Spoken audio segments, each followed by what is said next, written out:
Kan, video ni ialah video first ride aku lepas aku bawa balik motor ni siang tadi. So memang agak kekok sikit dan gayak sebab sebelum ni aku bawa motor SCV2 je. So bagi aku motor ni agak besar lah. Tapi doakan aku kan yang risau je masa kat traffic light yang jam je. Kalau jalan lurus tak ada hal.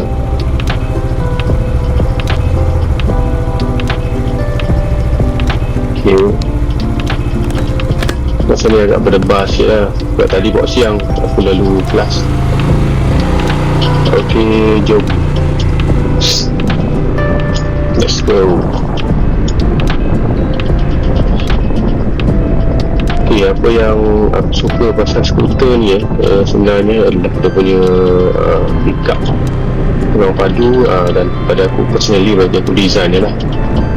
Pada aku design dia kalau nak compare dengan XADV 350 memang jauh lah. Pada aku design XADV tu ADV 350 pada aku design tu agak tumpul dan very safe design. Tapi dalam XADV 350 tu memang tu paling lawa kan. Tapi kalau compare dua tu aku rasa ground test memang lawa ni. Lagi-lagi dia lampu belakang tu memang pada aku cumi lah. Ok, sebab kedua, satu sebab aku beli skuter ni ialah ruang bawah seat dia yang besar. Okay, ruang bawah seat dia tak satu dia ialah 50 liter, 4 liter. So muat 2 full face handbag dan apa tambah lagi dengan top box yang aku dapat free daripada kedai motor tu memang cukup lah untuk aku travel light dengan family. Okay, depan ni ada traffic light, kita tengok agak-agak aku boleh ciluk ke kalau datang nak kena beratur belakang kereta. Ini je lah kawasan yang sebab kaki aku ngam-ngam je sampai kaki aku ketinggian 169.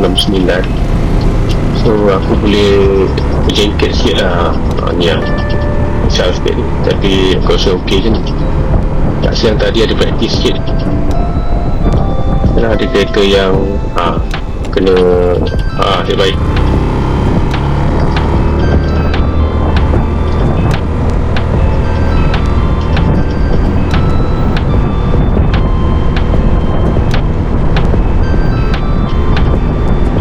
Okay, dan poin keempat kenapa aku ambil skuter ni sebab seat dia yang panjang dan lebar, jadi boleh aku naik dengan aku, isteri dan sekali dengan anak aku lah. So nak ke mana-mana, kalau nak ride dekat-dekat ataupun mana-mana lah, boleh kampung ke, boleh aku bawa anak sekali, tak payah nak tinggal anak. Itu poin ni.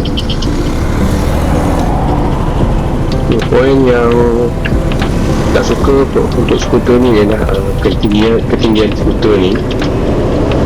Tak sure berapa tinggi lah, tapi agak mencabar untuk aku bawa pada keadaan heavy traffic dan bila mana pada jalan yang tak rata. So aku nak kena berjekit sikit, nak kena ke depan sikit baru boleh lah senang nak bawa.